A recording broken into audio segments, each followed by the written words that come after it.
Listener discretion is advised.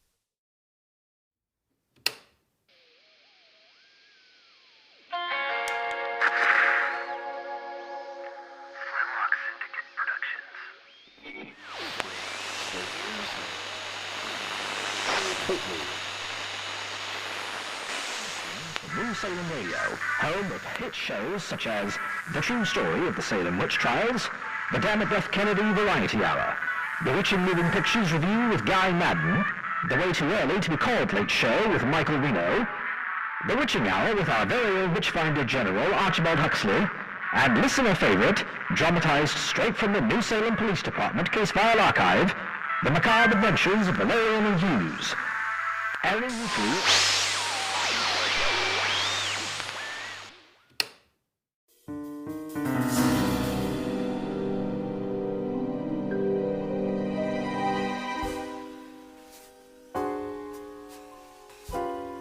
Flintlock Syndicate Productions presents The Demonic Detective, Chapter 4, The Essex Street Horror. After making it across town and taking back alleys to avoid being seen, Jack arrived at the soup kitchen crime scene where two police officers patrolled the outside. When both officers met up front to talk, Jack quickly and quietly made his move, crawling through a half-opened window.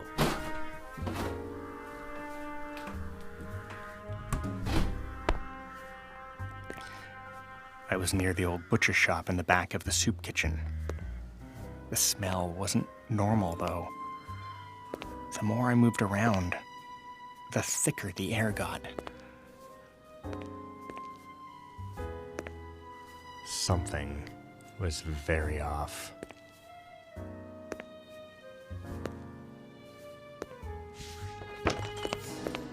It had been a while since I'd been here.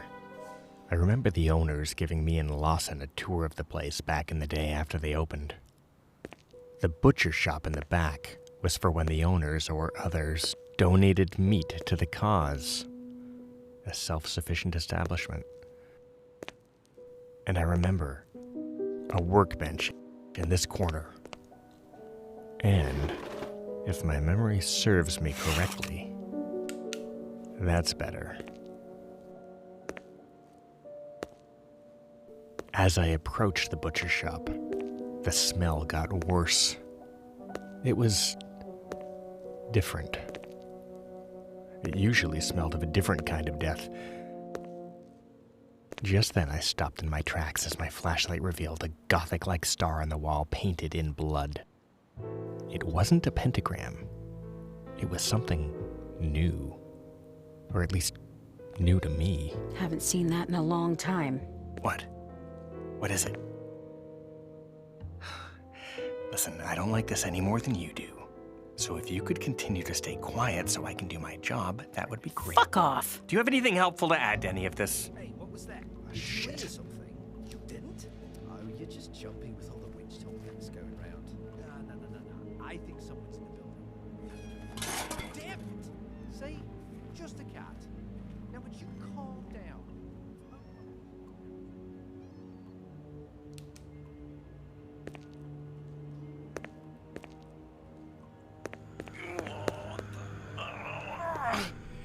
Hey, you're not taking me over again, do you understand? Do you understand? Now fucking stop. This place did a lot of good work for the homeless community in New Salem. I hated seeing it like this. Why this place? I made my way around the hallway to the front of the building where the kitchen and the dining area were. Everything seemed to be normal. Well, minus the crime scene in the back. The air seemed to feel more normal. But something odd did catch my eye. A small box of those Witchfinder pills, the one the guy was mentioning at the police station. I grabbed them and put them in my pocket. I circled back around into the main part of the butcher shop. My unease grew as more symbols painted in blood decorated the walls and the floor. What's that? What did I tell you? Shut up and look back over there, jackass. No. There, on that wall. Shine your light. Is that a figure? Jack, we have to get out of here now. No, I'm still investigating. I need to find out why my badge was left If here. you don't leave now, I will take over and make us. Listen, doll, I am not happy about our situation either. I doubt that. Now, for the last time, let's get the fuck out of here. What the hell has you so spooked? Listen to me, or we both die. No, you listen. Nobody controls me! Well, seems Morrigan has proven you wrong on that. I continued to look at the new symbols I was seeing. Then, on the back wall, something was behind some boxes. I moved closer and carefully picked it up. It was old. Very old. A tapestry of sorts.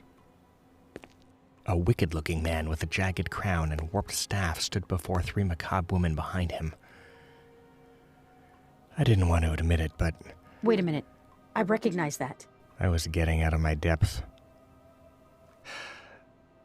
Lilith, What? if we're going to make this work, we may have to work together. You may know some stuff that I may not. Like, what is this? Lilith. It's familiar, but I can't... What the hell? I couldn't believe it. The tapestry just turned to dust. We weren't meant to see that. The fuck do you mean? I don't know. What? I can't remember. It's like blocked. I'm recognizing things, but not clearly. Is it the curse? I don't know. Maybe. But if Morrigan knew this curse, then the book it came from exists. Well, it seems like we have a common goal. I don't play well with others, especially men. I don't want you in my body any more than you want to be in it. And you don't want to be controlled. And you're pissed because you've been played and you're bound to what Morrigan has done to you. So I am telling you right now. Remember, Jack, I can still hurt you. And I can toss myself off a building and put a gun on my mouth and eat a bullet.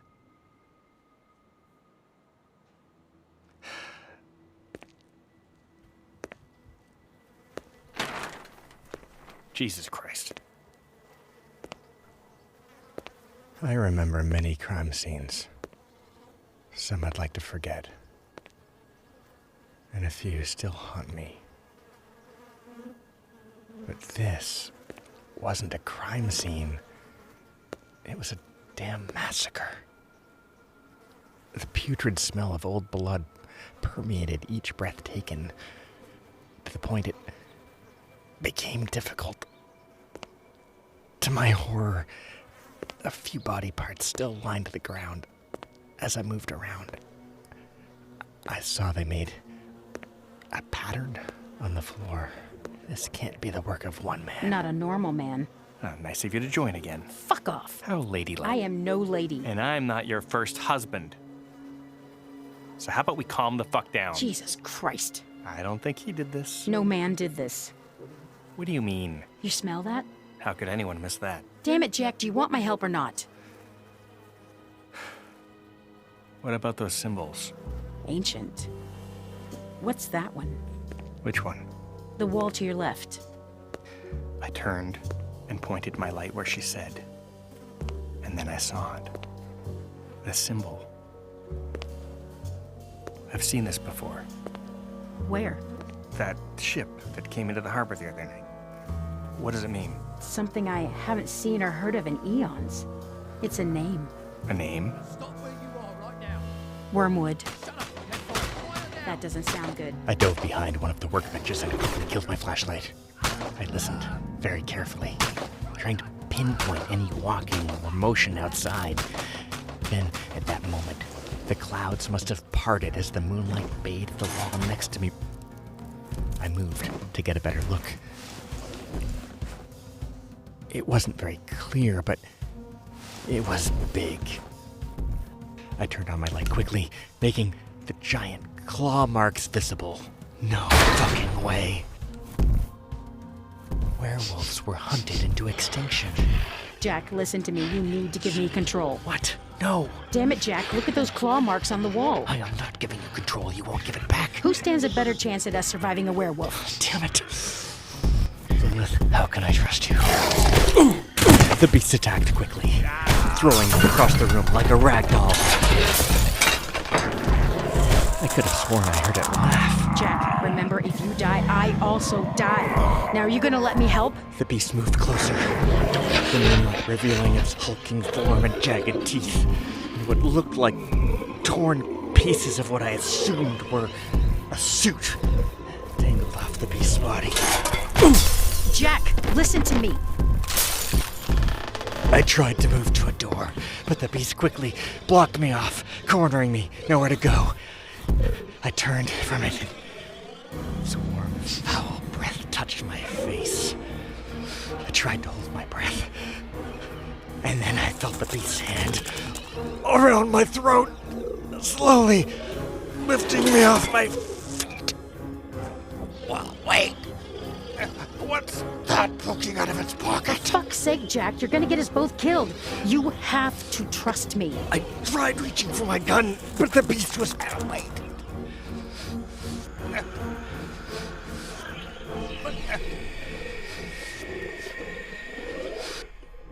Didn't your mother ever teach you not to play with your food? Oh, sorry. I forget my own strength.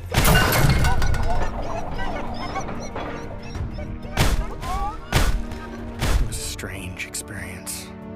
Like sitting in a theater by myself, watching everything play out in front of me like a movie. I was angry at first, but know that I wasn't able to breathe. She must have taken over as I passed out. She took care of the beast, casting what I can only assume was some sort of spell or ancient magic. I was already in trouble with my badge at this location. If they saw this, I'd be at the top of the Witchfinder General's list. Lilith, can you hear me? Can't talk right now. You better give me my body back. Kind of busy at the moment. Then, in one last effort to inflict harm, the beast leapt at us. I felt my body supernaturally glide effortlessly around the attack, knowing I would probably feel the results of that tomorrow. The beast crashed through a corner part of the wall, which came down on him quickly. And then, I could see flashlights outside. It was at this moment that I felt that sense of fright and amazement. Unlike anything I'd ever felt in my life. I watched myself leap through a ceiling window onto the roof of the butcher shop. And then I was running on the roof so fast. It felt like I was gliding. And in one effortless jump, I watched as I flew across the street on top of another building. A thrill I had never experienced. Lilith kept running and leaping from building to building, putting as much distance between us and the butcher shop as possible.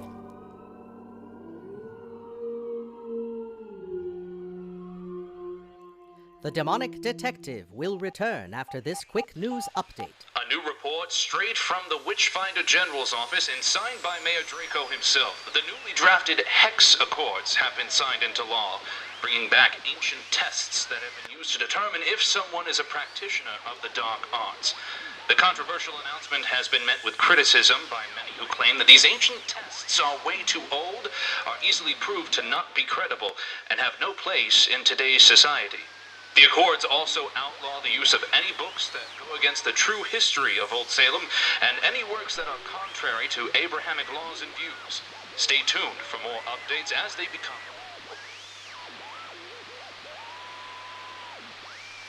The night seemed longer than usual. Something in the air couldn't settle Jack's restless spirit and his soul as well. Jack racked his brain for where he could find Zola, Lady Boelyn, and Ezekiel. Then, almost supernaturally, he remembered years ago when he first became a cop. He then directed Lilith where to go. I knew that was gonna ache later.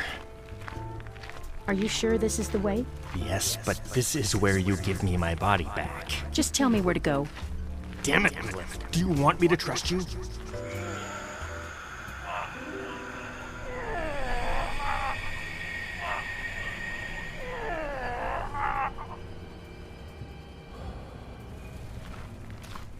No, thank you. Thanks. It doesn't sound sincere, but I'll take it, asshole. Don't do that again unless I give you permission. We would have been dead now if I'd have waited any longer, jackass. Besides, you were passing out. Lilith, I need to concentrate. I knew we were in the right area. When I first became a cop, we did a raid on an old pharmacy. A front used by some voodoo practitioners. According to them, they were trying to help everyone. But one of their concoctions had killed someone. Or at least that's what we were told. And there it was. The place looked like a dump now. The raid we did was 15 years ago. Place looks like shit. You sure they're here?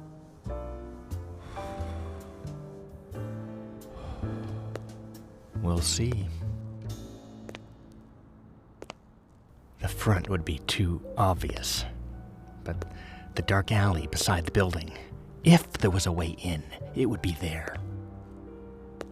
We cautiously made our way down to the shadow-filled corridor, watching, looking for anything that stood out. A cloak of unease began to drape over me. I checked my pistol. Surprised it was still there in its holster from our last encounter. We slowly made our way down the rabbit hole, walking the line between the shadows and the city light where it was able to touch. I turned quickly, ready to fire. An old door, hidden by the shadows cast by the dim lights of the alley, was open. Ezekiel stepped from the darkness, waving us in.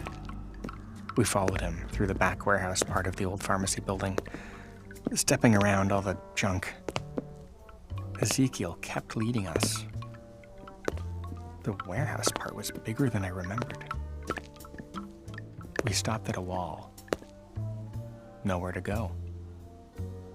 I was confused. And then Ezekiel waved his hand and whispered something under his breath. A door slowly appeared before us in the wall. Ezekiel entered. I followed, though reluctantly. All this damn magic made me uneasy. Jack! It's good to see you, Zoe. You okay? I should be asking you that. I'll be fine. Jack. I saved our ass. And I thank you for that, Lilith. But I need to speak with Jack. Damn it, Lilith, what did I say? Jack, it's fine. I'm glad she saved you. I am too. Okay, I just don't like not having control of my body. Detective, we have much to discuss. We joined Lady Boelyn, who sat at what I can only assume was some sort of ancient table based on its raggedy old facade and the blanket of dust on the tabletop covering some sort of ornate design. She still looked drained. Detective, I understand you were at the crime scene. Yeah, my badge was found there. Morrigan must have taken it when she had tied me down, placed it there, but I don't think she was the killer. We ran into... well, we were visited. Visited by whom? It was more of a what. It was a werewolf. That's what it saved us from. Lilith, I swear to God. A werewolf? Yeah, that's what it looked like. It was at that moment Lady Boelyn looked at Ezekiel with dread. What's wrong? Werewolves were said to have been hunted into extinction eons ago. At least that's what they want us to believe.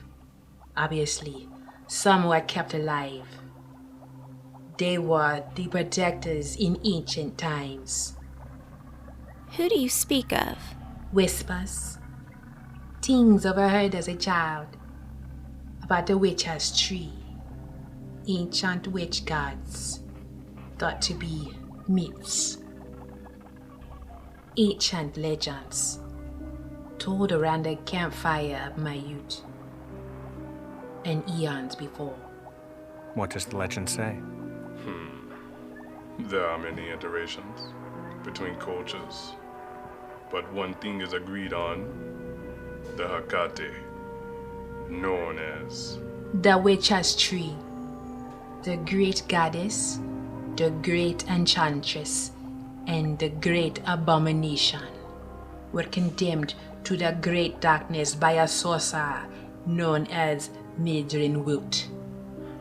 You have probably heard of him as Merlin. As in King Arthur's a wizard? The same. Though, like many legends and myths, inspired by some truth and some liberties to make the stories more exciting. Why were they condemned? The wizards and witches of the time were bound to have part of their power given in self-sacrifice to the witch gods. No witch nor warlock could use their magic for anything other than worship of them in some form or another. One day the witches three saw warlocks like Merlin and witches like Morgan Le Fay as becoming too powerful and free-thinking.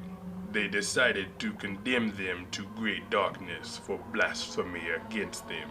But Merlin and Morgan led a rebellion against the gods.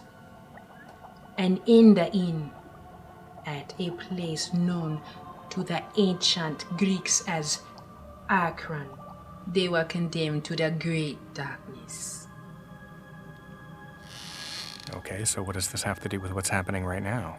It is said that an ancient tomb known as the Necronautica was created by the Witch's Tree, greatest disciple, Magna Wormwood, the Witch King, to bring them back. Wormwood? I've heard that name a couple of times now. So, is this all real?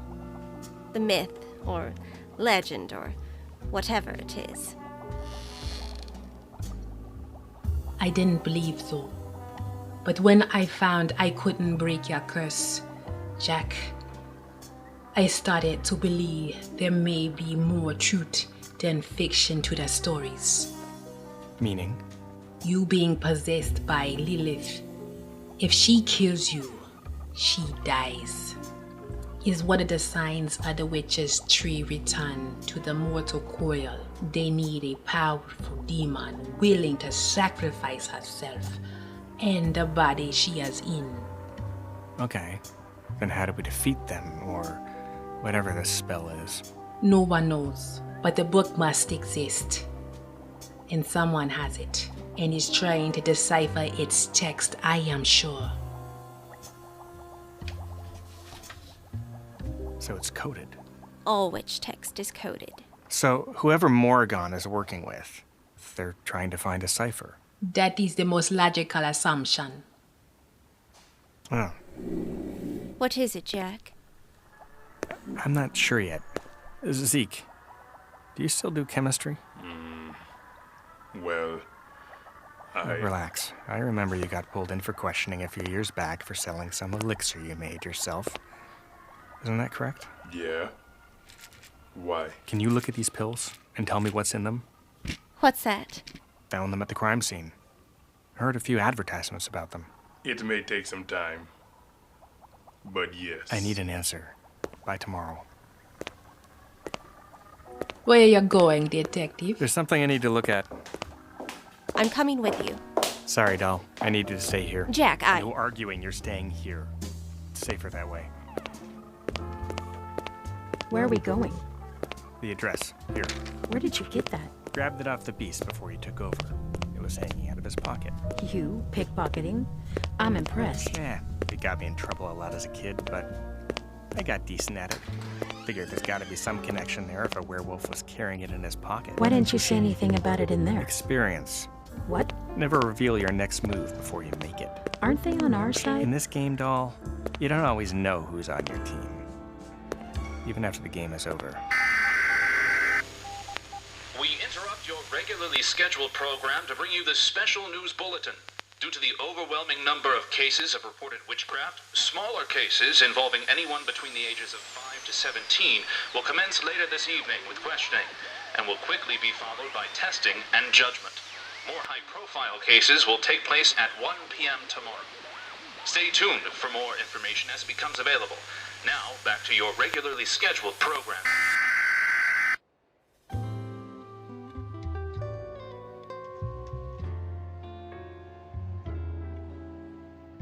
Today's episode featured the talents of Jonathan W. Robbins as Jack Faust, Shelley Waggener as Lilith, Julian Clare as Madame Zola, Nathan Shelton as the narrator, Ryan Smith as additional voices, and Jason Brasier as additional voices. And with Jordan Berger as the reporter and breaking news anchor. Edited by Jason Brasier. Original score by Robb Padgett. Ending song performed by Robb Padgett. Ending song lyrics by Jason Brasier. Written and directed by Jason Brasier. Produced by Jason Brasier and Jonathan W. Robbins. The Demonic Detective is a SAG-AFTRA production. As the winds of New Salem burn,